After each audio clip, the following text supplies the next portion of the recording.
in a Glasgow-born medium called Gordon Smith. In his book, The Unbelievable Truth, Smith distinguishes between psychics and mediums. The former may be able to pick up information about someone's past, present, or future, or they may predict future more generally, as in the case of Kenneth Mackenzie, known as the Brahan Seer, hopefully I've pronounced that right, who supposedly lived in Highland Scotland in the 17th century and whom Smith mentioned in his book. Mediums, on the other hand, are said to link with the spirit world and to act as channels of communication between the living and discarnate spirits. Smith notes that all mediums are psychics, but not all psychics are mediums. Paradoxically, the fact that people can both be psychics and mediums calls into question their claim to be in touch with spirits of the dead. The problem is that if paranormally they can acquire information about people without contacting the dead, how can we tell whether anything that they convey really comes from that source? So this isn't a question, the integrity of Gordon Smith and people like him who may sincerely believe they're able to get in touch with people who are deceased or deceased friends for loved ones.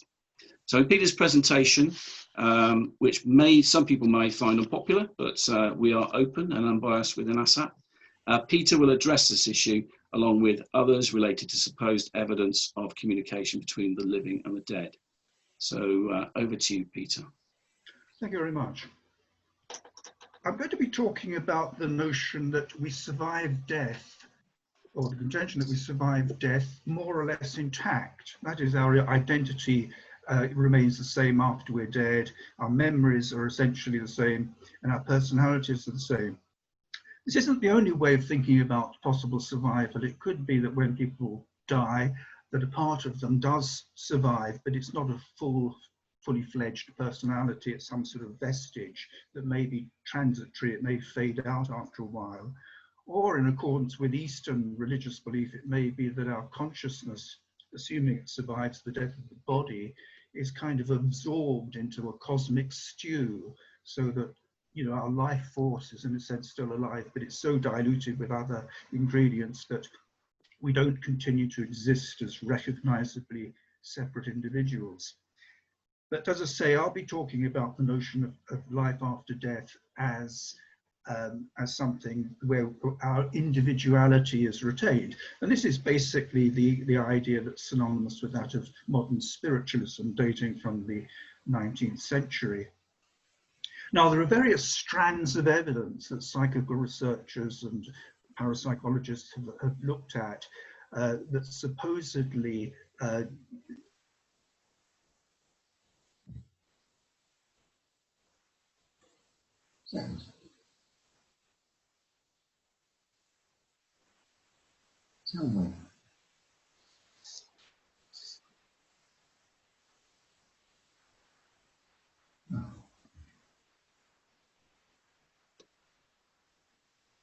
Peter, I'm sorry, we've lost your sound for a minute. Let me try and get you back. Is that okay? Yes. Good, good. I was saying that various strands of evidence that people have adduced as supporting the notion of life after death. For the purpose of this talk, I'm going to concentrate very much on just one, that is mediumistic communications, supposed messages or scripts coming from mediums. Very briefly, though, some of the other strands, apparitional events supporting the notion of survival. It's questionable, to be frank, whether many apparitional events have a very direct bearing on survival.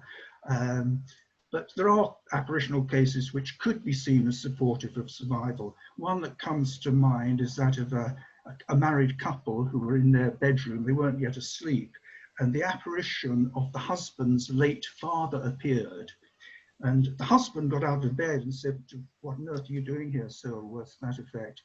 And the apparition apparently said in a sort of cautionary or monitoring tone, "Willie, Willie," a warning sort of tone, and then eventually disappeared through a wall. And it transpired that the husband around that time was on the verge of, or was thinking of entering into some financial arrangement, which could have been ruinous, or would have been ruinous. Now, you could say that this apparitional event was something inspired by the spirit of the deceased father, who was interested in his son's welfare, and the father was making his presence felt in the form of an apparition as a warning to get his son not to make this disastrous enter into this disastrous arrangement. Another possibility is that the apparition was created by the husband's own mind. Let's say he was in two minds as to whether to accept this or go into this agreement or financial arrangement. And this apparitional event was somehow staged unconsciously by him, and his wife was drawn in, presumably by telepathy, so that the father appeared and seemed to give a warning.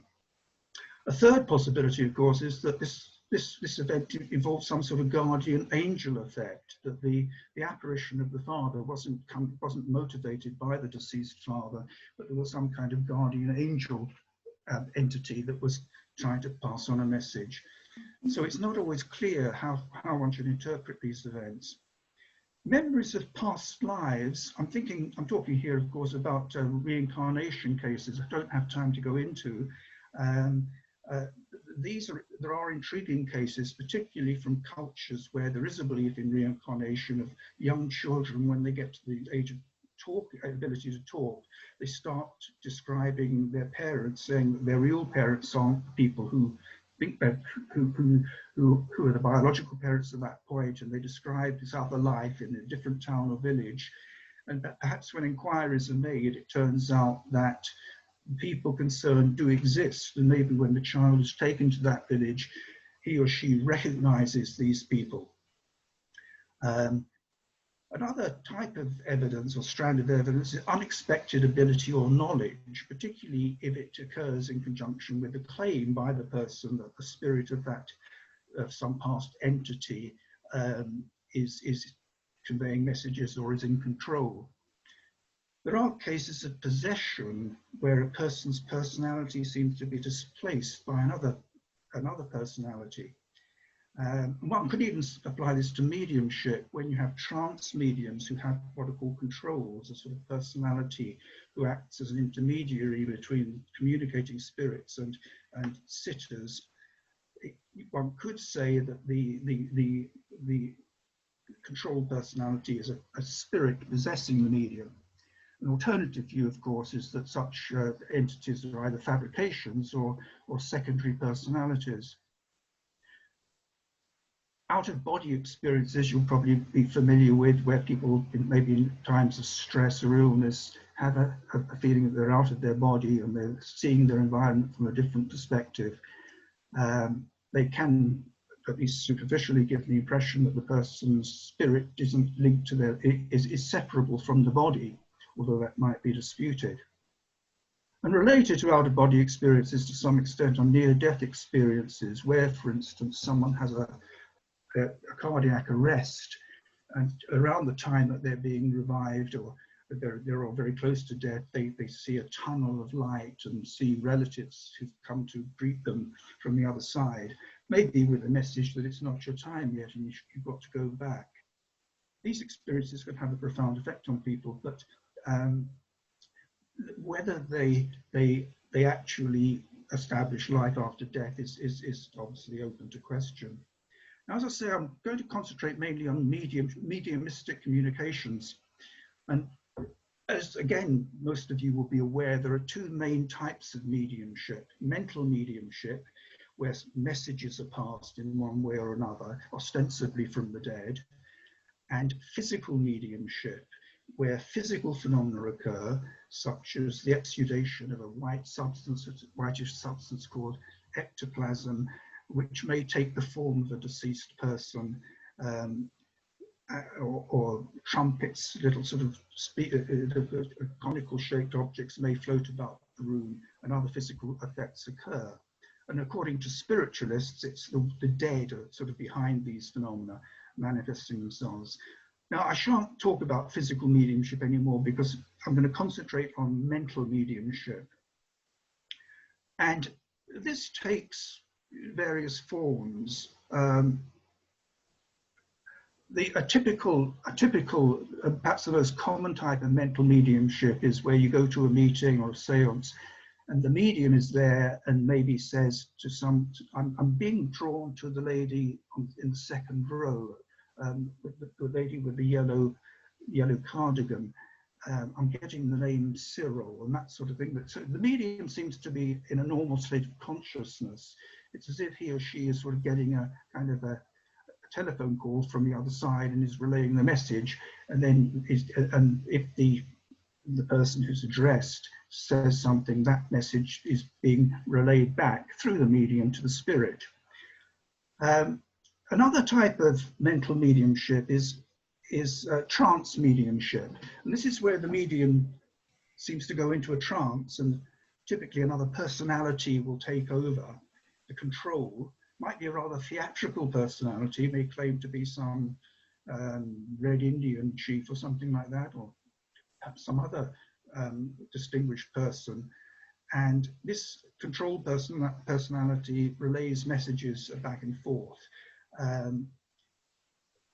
Another type of mental mediumship is automatic writing, where the medium holding a pencil, for instance, finds her hand or his or her hand moving by itself, writing material, perhaps of which the medium isn't really very aware of what's being written.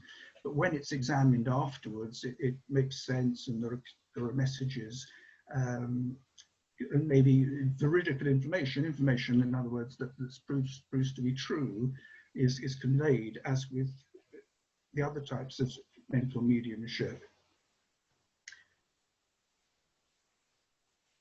Now, as Mark said, he quoted from Gordon Smith. Gordon Smith isn't, I should emphasize, isn't the only medium I've seen in action whom I thought might be genuine, but he's one that has particularly impressed me. I saw us a number of times in past years. And Smith claims that all mediums are psychic, but not all psychics are mediums. And this really highlights, in a way, a big problem about mediumship, because if all mediums are psychic, how do we know that the information that they convey, if true and if unexpected at seances or meetings, is actually coming from the dead? Take Smith himself. If you read his books, he cites examples of his own psychic intuitions or glimpses of knowledge of a psychic type, including precognition, sort of seeing into the future. Now, if Gordon Smith and other mediums possess such remarkable extrasensory perception powers, it actually and paradoxically calls into question whether their communications they give from the dead are really coming from the dead. Now, in saying this, I'm not suggesting that Gordon Smith and other mediums are being dishonest. They may truly believe that the information that they're conveying is coming from the dead, but it could be that their minds are unconsciously picking up information by ESP, extrasensory perception, dramatizing it, and it's coming through in the form of unconsciously dramatizing it, and it's coming through in the form of communications. And this is a really big problem, and most of my talk will probably revolve around that aspect. I've mentioned ESP, extrasensory perception, and just in case anyone's not very familiar with the subject, it can be divided into four broad categories. Telepathy, which is sort of mind-to-mind communication. Clairvoyance, where a person gets a glimpse or a knowledge of a physical situation, not the information comes to them in a sort of direct way, without it coming from another mind. Precognition, where someone has a sort of paranormal glimpse into the future, usually the near future in precognitive experiences. And retrocognition, experiences where people find themselves in a situation where their environment seems to have reverted to that of a previous time. And it could be said that this is a glimpse into the past. So these are the different types. In practice, it's not easy to always distinguish between them.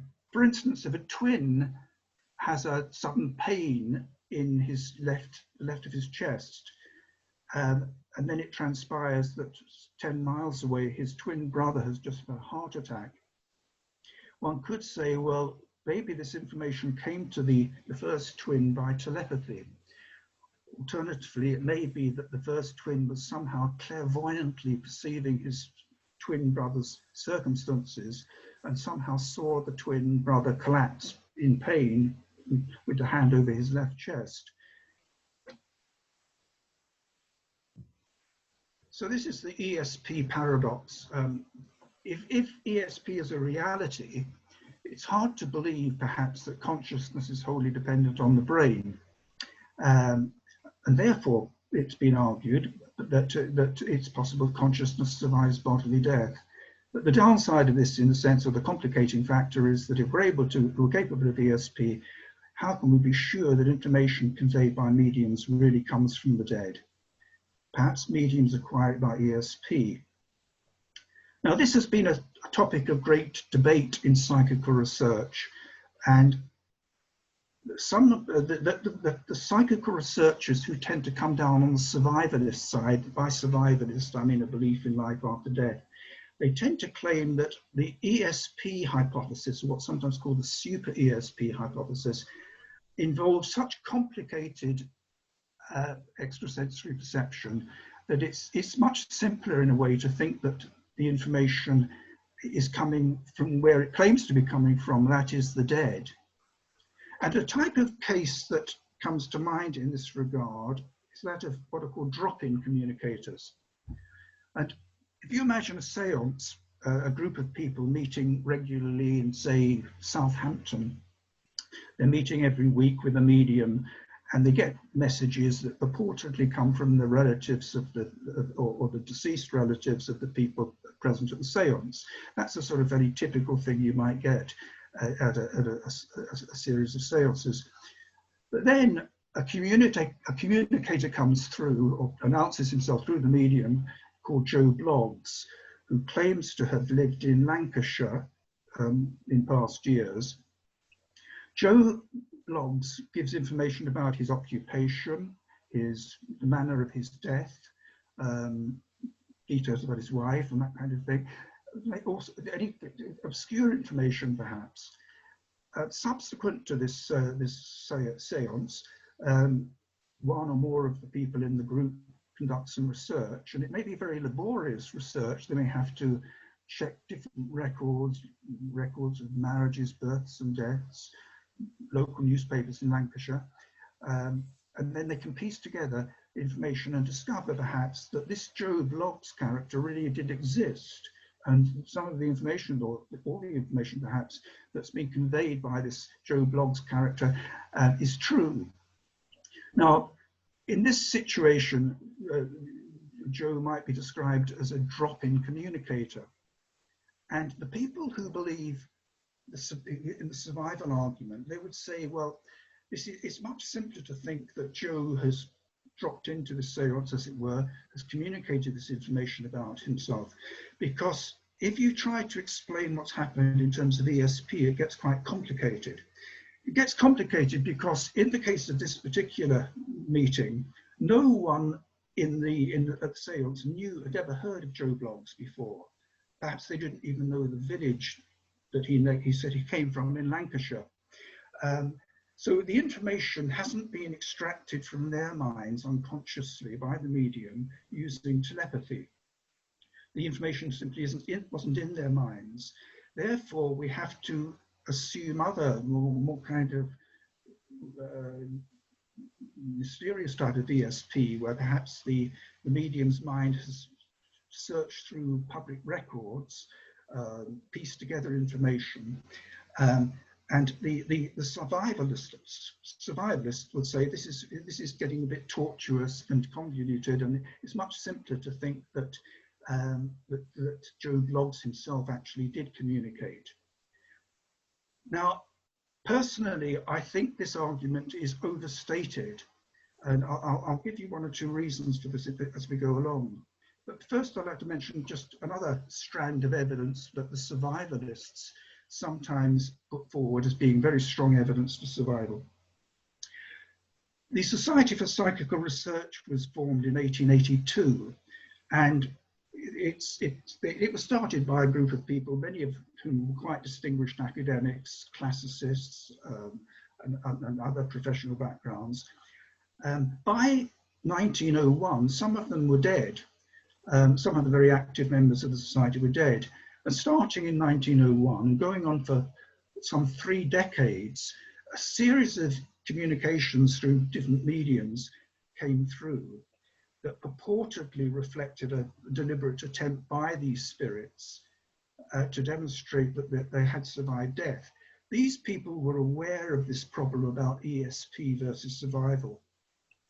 And basically, in essence, I'll just give a hypothetical example. The cross correspondences were literary puzzles where fragmented communications would be sent that didn't really make sense until they were put together.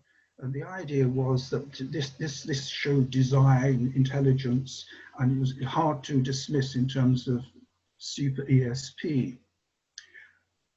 You might have a situation, for instance, where a medium in England does some automatic writing referring to some Greek myth. Another medium somewhere else in England produces some writing or gives a message which doesn't seem to make much sense. And then another person doing automatic writing in Wales comes up with a script. And when the investigators look at all 3, they all fit together. The last communication makes sense of and helps to kind of link the other 2. The cross correspondences were, the content is hard for someone like me personally to evaluate, because I'm not a classicist. I don't know ancient Greek and that sort of thing. And they tended to be of a literary character or to do with the classics. A couple of objections have been made to the cross correspondences. Critics have pointed out that this material, the published material on the cross correspondences, isn't the whole lot, and some of the material was never published. And the question therefore arises: well, have the investigators published the very best cases and not, published the rubbish? Because if you see the rubbish as well as the good stuff, the presence of the rubbish tends to dilute the impressiveness of the cross correspondences, or would do. Another problem is that some years ago a study was done in which passages were chosen from literature at random and compared, and some surprising correspondences were found. So it's possible that at least some of the crossovers, links, and apparent significant correspondences in this series of scripts and messages did arise by chance rather than by as a result of deliberate spirit communication. Now, coming on to some difficulty with the survivalist theory, my contention is the survival argument is itself a super ESP theory. Imagine, for instance, that Mark goes to a medium, goes to a spiritualist church. He's never been there before, goes there, walks in, sits down, and the visiting medium, who doesn't know him, addresses him and says, I'm drawn to you, sir, and I'm getting the name Morris. Does the name mean anything to you? And actually, let's say, for the sake of argument, that Morris is the name of Mark's father. Mark is sensible enough not to give anything away, but over the next 2 or 3 minutes, the medium gives quite a lot of detailed information about Mark's father. Now, you have to ask yourself, well, if this is a spirit communication, how did Mark's dad know that Mark was going to be at that meeting? And this implies that Mark's father's spirit has incredible powers of ESP, because he knows what Mark's going to be doing that evening. He knows he's going to be at that church. He's somehow able to form a telepathic link with the medium. And well, how does he do this? Is he constantly monitoring Mark's thoughts? And this raises the point, I mean, does he monitor Mark's intentions, even his fantasies? You need to watch it, Mark. Or is it clairvoyance? Is the deceased father sort of scanning Mark, almost sort of seeing his movements? Or is the dead father actually present in Mark's house in some sort of astral body? But that too would require ESP, because by definition, Mark's father is dead, doesn't have a physical body, doesn't have physical senses. So in order to follow Mark about, he would need a high level of ESP. So my contention is that the ESP is this distinction between survival versus super ESP among the living is a false one. We're confronted with the possibility of ESP from the dead, exercised by the dead, or ESP among the living. Now, another possibility, and I sort of alluded to this earlier when I spoke about the guardian angel, but another possibility is that suppose communications from the dead could be fabrications by a tricksterish higher intelligence, and that maybe we're being deceived and manipulated. Imagine, for instance, there is a higher intelligence that knows a great deal about us all. It can play games with us. It could play games with us. It could produce a communication. It could make it dramatic. It could make it seem as if it's coming from the dead, but it may not be. And it could be that we're being deceived and manipulated. A problem with this theory is that it's untestable in a kind of ultimate way. It's one of those theories that's not falsifiable. That's what some people would say. And they would claim that if you can't think of any way in which a theory, if it happens to be untrue, can be disproved, it lies outside the realm of science.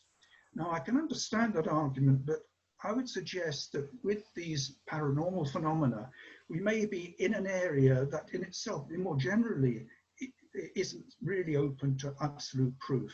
And we can maybe struggle towards trying to understand what's going on, but we may never be able to prove things in a very simple and crisp way. Now, just a few books, if you're interested in following up this sort of material, I've listed 3. One is one of Smith's books, The Unbelievable Truth. That's very readable, and it gives you an idea of sort of experiences that Gordon Smith has had, both acting as a medium and as a psychic. The late David Fontana was a very active psychical researcher, and his book, Is There an Afterlife? is quite a readable book. It's certainly comprehensive, and it covers more or less everything I've been talking about today. He doesn't really talk about this idea of a higher intelligence.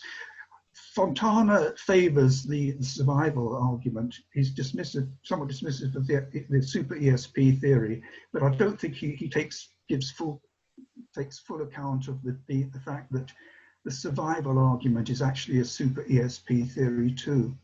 Browdy, if that's the right word, Browder, the first author, I've spoken to that man, and I've been in touch with him, and he did tell me how his name is pronounced. I'm not sure I've got that right. His book's quite heavy going, to be honest. It's interesting. There's lots of case histories, but his arguments are a little bit heavier going at times. Again, he comes down on balance in favour of survival, but again, I don't think he's taken enough account, perhaps, of the fact that the survival theory is a super ESP theory. So I think I'll stop there and allow time for questions. Thank you very much.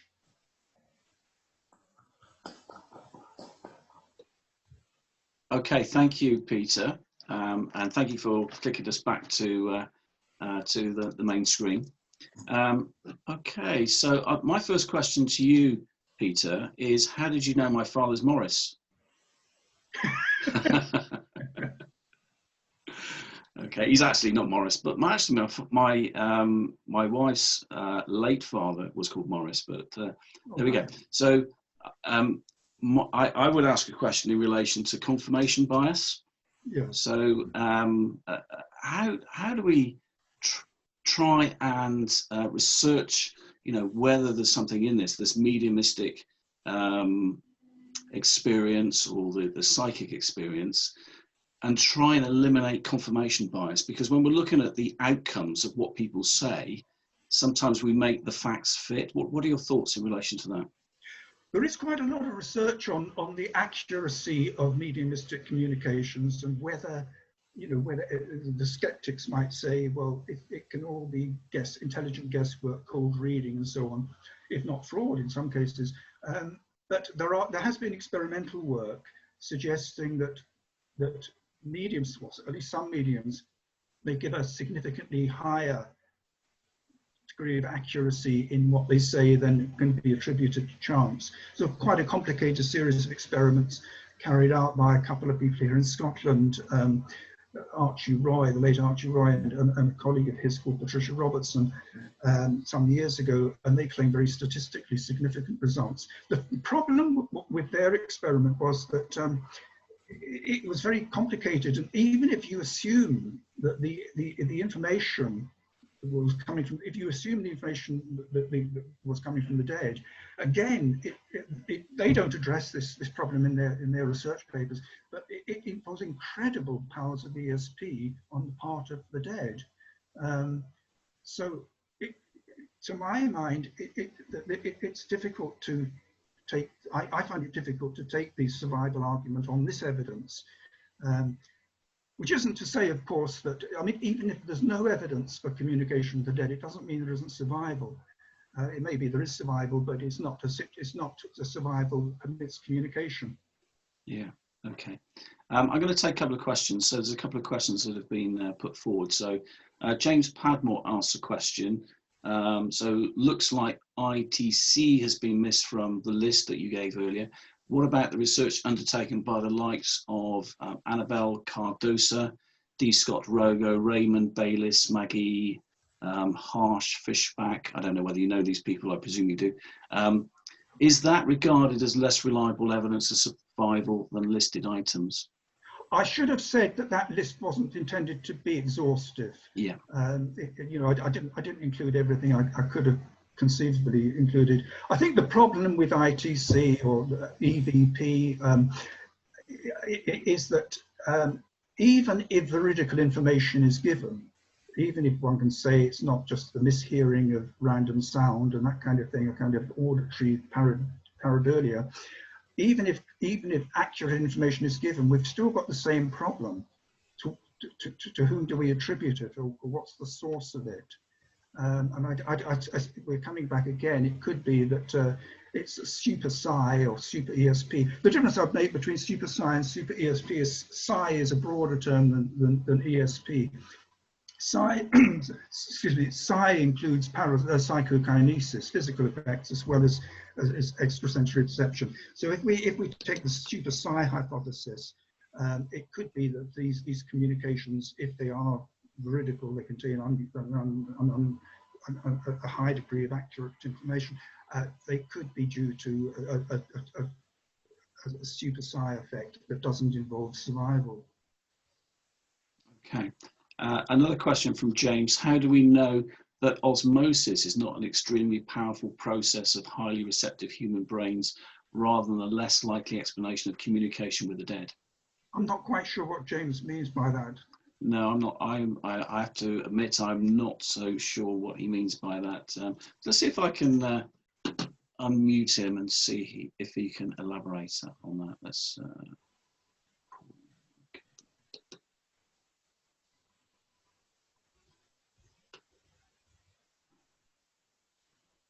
So I'm looking for James.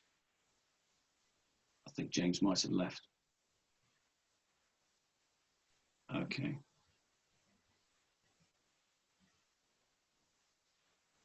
Okay, I'm going to ask CJ if he's got a question.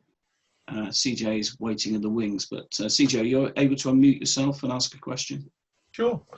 Mark, by the way, there's a few people who are waiting in the waiting room, apparently. Yeah, I've let them in. Excellent. Peter, that was a very enjoyable talk. Thank you very, very much for that. I really enjoyed it. So the super ESP hypothesis, as you say, it would be absolutely required as well, in a sense, for the dead to speak.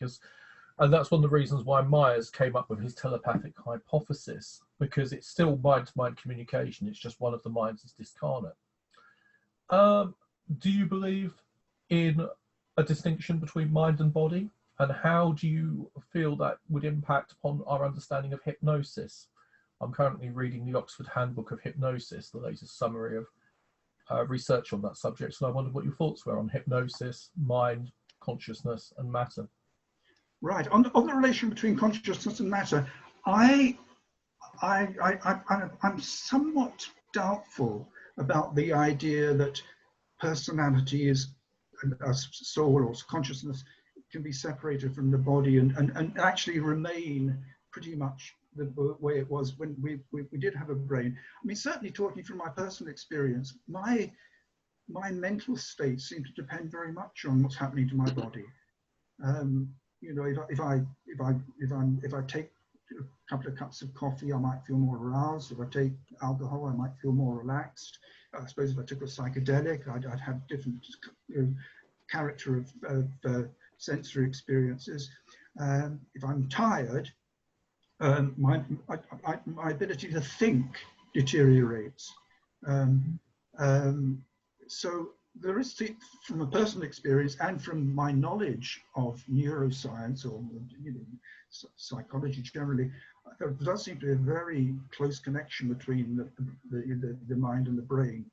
And I think it's conceivable that the ESP, maybe, I believe ESP occurs in psychokinesis, but it could be that psychokinesis and ESP may be related to, and it can only occur where there is actually an active nervous system. It may be a bit like the length and breadth of a rectangle. They both contribute to the area. That's perhaps not the best analogy, but so I'm not sure. You know, but I wouldn't be surprised if I didn't survive death, because once my brain deteriorates and the nervous system shuts down, it wouldn't surprise me. When I was a young lecturer, I used to teach epistemology, and the classic question on survival and personal identity we would use is, if Captain Kirk beams down from the starship of the Enterprise, and I think we're all young enough to understand this, and he beams down to a planet, and then he's reconstituted. He's not reconstituted from the same atoms. The idea is that he's reconstituted with new atoms from that local environment. So the only thing that has copied is the pattern. Has James Kirk actually died, and do we have a new Captain James Kirk? And that is the first question I always ask people to try and establish whether they are materialist, epiphenomenalists who believe that mind is the emergent property of brain function, or if they are, in fact, in reality, Cartesian dualists, whether reconstructed or unreconstructed. Archie was very much a dualist. He believed that mind was, Archie Roy, I mean, that mind is distinct from body, and that states of mind, such as, for example, the horrific effects that Alzheimer's or vascular dementia can have on human cognitive processing, could be regarded in an analogous way to the way that a wireless set picks up the signal, but if you damage the radio, then the signal comes through distorted. So that's how Archie dealt with it. But those were the sort of small-scale philosophical issues that fascinate me and which lurk in the background of most of my research, and that's why I asked you about it. Sorry about that. That was just me. What about the other point on hypnosis? What do you think the nature of hypnosis is? Have you got any thoughts on that? Well, actually, my PhD was on the nature of hypnosis, funnily enough. Oh, that's lucky. Yeah, when I was doing this was back in the 80s. There was a sort of split among hypnosis researchers between what are called the state view of hypnosis and the non-state position. The traditional state theory is that responsive hypnotic subjects, when exposed to hypnotic induction procedures, go into a condition called a hypnotic trance, and partly as a result of being in that supposed altered state of consciousness or trance, certain things can happen. They can have certain experiences, and there is a trance state. The non-state theorists argued that hypnosis is really an amalgam of different, pretty prosaic psychological processes, and there isn't actually a distinct state of hypnosis. that if you've got someone, for instance, who has vivid imagination, can concentrate well and absorb him or herself in fantasy, that person with maybe one or two other characteristics may be a good hypnotic subject. And that, in a sense, hypnosis is more of, could be seen more as a role than a state. For instance, if I were sitting in a place of work, for instance, in an office, and if I suddenly started talking like a 5-year-old child and asking for my money, my colleagues would probably have a contempt, would hold me in contempt, or would think I was being very childish. And my behavior would be deemed inappropriate for circumstances. However, if we're in an experiment called hypnosis, the situation is defined as hypnosis, and I'm subjected to age regression, suggestions for that. You are going back in time. When I snap my fingers, you will find yourself back in school, 5 years old. Hello, Peter, how are you today? Oh, I'm feeling very well, thank you very much. That would not be deemed childish or irresponsible. That would be regarded as an example of hypnotic behavior. So, because it fits the role of hypnosis. So there was this divide between these two broad types of theory. At the time that I was doing my research, as far as I'm aware, and it may still be the case, there was no clear-cut neurophysiological evidence that hypnosis constituted a special state. And with sleep, different types of sleep, you get different EEG patterns, but with hypnosis, as far as I'm aware, there's no distinctive difference. I think your brain activity is more likely to vary depending on what you're actually doing within the hypnosis or relaxation or whatever you call it, rather than it being some kind of special state effect. I could just give you one example. I won't drag this out because I know this is slightly outside the area of the paranormal. But one of the phenomena, or alleged phenomena, I looked at in my experiments was a thing called literalness. A famous American psychiatrist called Milton Erickson claimed that the majority of hypnotized subjects, and particularly deeply hypnotized subjects, as he would put it, displayed a strange literalness to questions. In other words, if I said to you in normal conversation, would you mind closing the door, or would you mind telling me your name, you would probably close the door or just say what your name is. We tend to use forms like would you mind or could you and so on, not wanting a literal response. Yes, I could, or no, I wouldn't like to close the door, but it's just a polite instruction in a way. But Erickson claimed that people in the hypnotic trance were strangely literal. You know, would you mind telling, if you said to them, would you mind telling me your name, the subject would say no, meaning he didn't mind telling you his name. Now, yeah. I tested loads of people for this, and other people have done it as well since, and I didn't find literalness. I was intrigued by it because it wasn't something I would have expected, and if I had found it, and given that people don't seem to think of that as being what you'd expect with hypnotic subjects, it might have suggested there was some kind of strange hypnotic state, maybe where language was understood in a different way. But as I say, I didn't find it.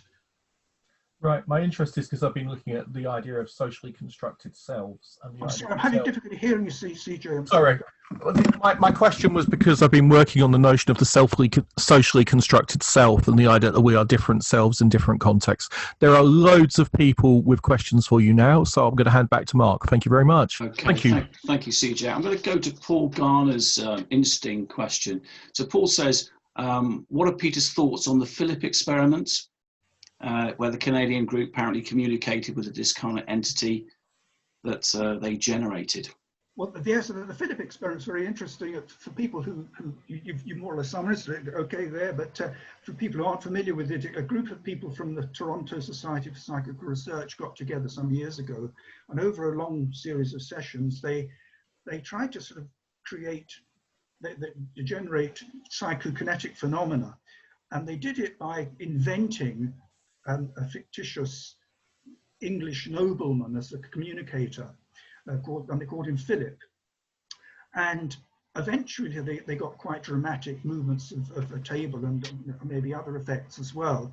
They didn't believe that, that this was a spirit, that they believed it was coming from them. One reason for that, I think they chose to have this, do it this way through a kind of imaginary communicator, was that people might have a resistance to thinking that dramatic ESP powers are coming from themselves, and therefore to kind of push it onto a hypothetical or an imaginary character might make it easier for them to unleash this ESP, this psychokinetic power. But I think the apparent success of the Philip experiment underlines the cogency of the non-spiritualistic interpretation of some of these phenomena. Okay. Brenda Farrell asks a good question. Hi, Brenda. What is it about the Gordon Smith that makes you think that he's genuine? I've seen Gordon Smith in action, or I did years ago. I saw him in action a number of times, and normally with mediums, when I've seen them in action, they're rather vague. They'll sort of say, "I'm getting I'm getting drawn to the gentleman in the front row, getting the name so and so. He's telling me how are the shrubs in the garden," and it might turn out that the person addressed was a keen gardener. But it's one of those things that you could say, well, quite a few people might have garden plants, and that you could get a hit from even someone minding the cactus, even if they've only got one. But with Gordon Smith, when I've seen him in action, he's often been very, very specific, giving even the name of the street involving the person concerned. And that, unlike this sort of rather vague delivery that one often gets with mediums. The other thing that is worth mentioning is that if we can believe it, his books as well, mention quite dramatic incidents. Now, unless that they've been made up or exaggerated, they would seem to suggest that he does actually display quite a high degree of accuracy. Almost frighteningly so, to be honest, in some ways. You think, well, if let's say that you've got a tumor that hasn't yet been diagnosed, and you go along and see Gordon whether he'd pick it up or something.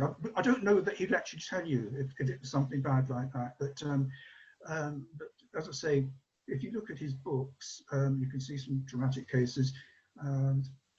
Certainly from what I've seen of him in action, he seems impressive. Okay. James makes a comment, quite an interesting comment. Why hasn't he been tested and won James Randi's £1 million prize? I don't know. Whether he has been tested. I think I think he was involved in the Robertson-Roy experiments. He was. I think he was involved with them, in fact, some of the stuff from him may have contributed to the highly successful result, the highly significant results. I don't know whether he's been tested elsewhere. I'm not au fait with exactly what he's up to now. He used to be a barber in Glasgow, but I think as his mediumship has become more publicised, I think he's now on the world stage, going around giving lectures and writing books and so on. I don't know whether he charges for his mediumship, for individual mediumship. I'm not sure whether it may be that. I think I've read somewhere he doesn't, but I'm not sure about that. Okay, another one. It's quite an interesting one from my perspective. Gum Antonio, I don't know whether that's your name. I presume it is. Thoughts on remote viewing and the connection with local sidereal time? Is there a connection, do you think, between some of the research that you've done and remote viewing? Well, remote viewing could be described as a psychokinesis. Sorry, not psychokinesis, as clairvoyance, assuming no other mind is involved. To be honest, I have read about this link between ESP and sidereal time, but I better not comment on it because I can't really remember the details. But remote viewing, if it's seen as clairvoyance, doesn't directly bear on the question of survival. It's a manifestation, it's a type of ESP. If it's telepathically gleaned information, again, it doesn't directly address the survival issue. I say telepathy because if someone is asked to remote view, say, a port in eastern Russia, say Vladivostok, and they accurately describe submarine pens and buildings that have recently been erected, and then CIA or whoever, you know, is discover subsequently that the reported sightings are accurate, it could be the information has actually been picked up from someone else's mind, someone who knows about those buildings, as opposed to it being a kind of direct clairvoyant viewing. Yeah, okay. I'll just take one more question then. So this is from Bill Eyre. In the case of super ESP, how does the mental medium's mind navigate the almost, I don't know whether this is actually a statement from Bill, but how does the mental medium's mind navigate the almost infinite amount of information in the cosmic database to find the very specific bit of information that is relevant? So I guess this is around theories really as to where this information is coming from. I've been thinking about that, and one possibility is that we as individuals, we have a sense of our individuality, but let's say that underneath at a deeper level we're all part of the same mind, and the thing that separates us from one another are sort of temporary barriers. If that's the case, it means that I can potentially remember CJ's childhood in principle as easily as I can my own, if those barriers are lifted.